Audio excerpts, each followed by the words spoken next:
Hello guys, આજે આપણે ધોરણ 6 નું રૂટ સંજ્ઞાઓ વિશે માહિતી મેળવવાની છે.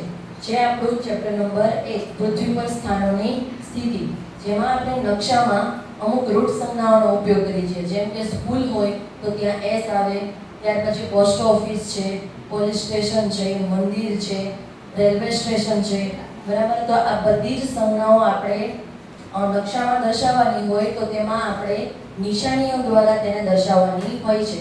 તો અહીંયા આપણે આજે જોઈશું કે કેવી રીતે રૂટ સંજ્ઞાઓ નકશામાં તમે દર્શાવો, જેથી તમને ખ્યાલ આવે કે આ કઈ વસ્તુ દર્શાવે છે.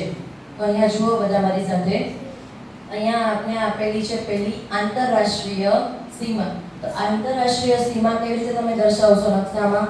તો કે ડોટેડ લાઈન અને વચ્ચે ડોટ કરવાનો, એક મોટી લીટી કરવાની, ડોટ લીટી ડોટ, એને શું કહેવાશે? તો કે આંતરરાષ્ટ્રીય સીમા. ત્યાર પછી છે તો કે આંતરરાજ્ય. હવે આંતરરાષ્ટ્રીય એટલે કે બે દેશ વચ્ચેની આપણે સીમા દર્શાવવાની હોય એ. ત્યાર પછી આંતરરાજ્ય એટલે કે એક રાજ્ય બીજા રાજ્યથી કેવી રીતે કયા ચિહ્ન દ્વારા અલગ થઈ શકે. તો અહીંયા નાની લાઈન ડોટ, નાની લાઈન ડોટ, એવી રીતે આપણે દોરી શકીએ છીએ.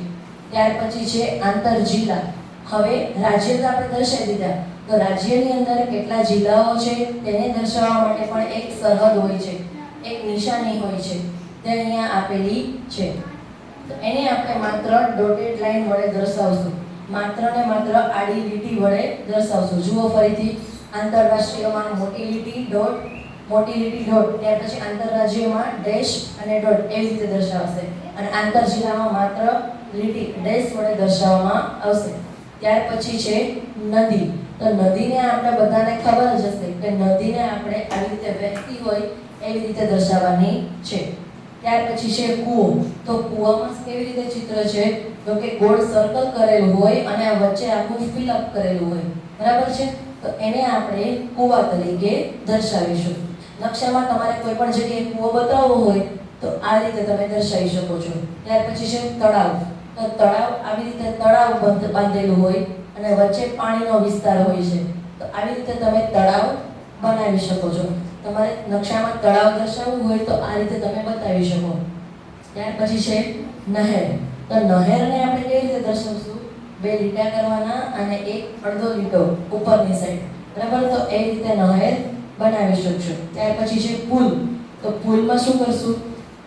તો કે આવી રીતે પુલ અને નીચે એવી જ રીતે અહીંયા દોરશું, બરાબર.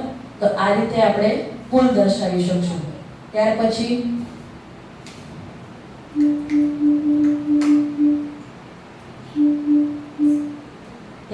છે મંદિર.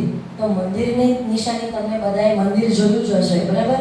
તો તમારે નકશામાં મંદિર, તો મંદિર આખું નકશામાં તમે દોરી ના શકો, તો તે માટે તમારે શું કરવું પડે? તો કે મંદિરની નિશાની દોરશો એટલે ખ્યાલ આવી જશે તમને કે અહીંયા મંદિર આવેલું છે, બરાબર.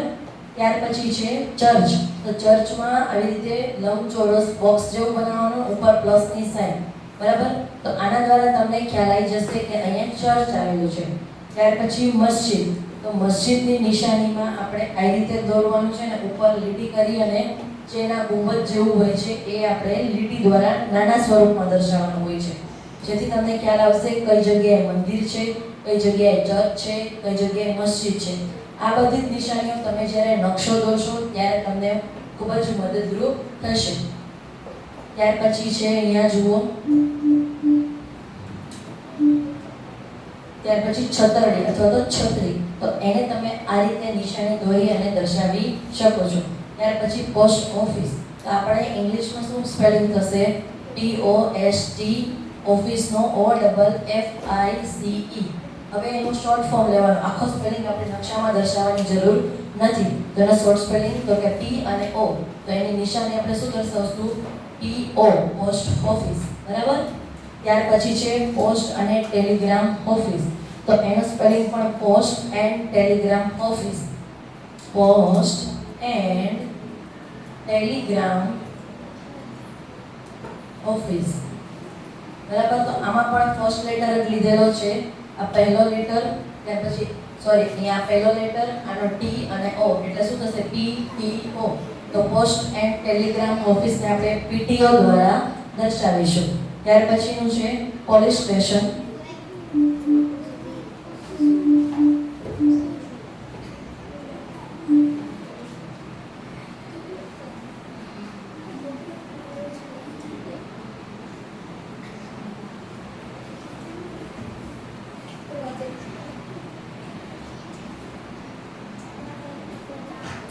ત્યાર પછી છે વસાહત. તો આપણે વસાહતને આવી રીતે એલ નિશાની દ્વારા અથવા તો નાના નાના બોક્સ દ્વારા આપણે દર્શાવી શકીએ. વસાહત એટલે તમે કહી શકો રહેણાંક વિસ્તાર. તમે જ્યાં રહેતા હોય એ વિસ્તારને નકશામાં બતાવવું હોય તો તમે કેવી રીતે નિશાની દર્શાવશો? તો કે આવી રીતે નિશાની કરીને બતાવી શકો છો.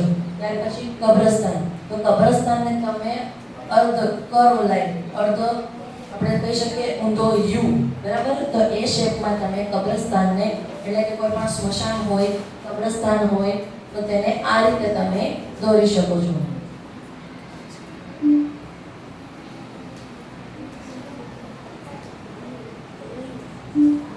ત્યાર પછી છે વૃક્ષો. તો વૃક્ષો તમને બધાને દોરતા આવડતા જ હશે.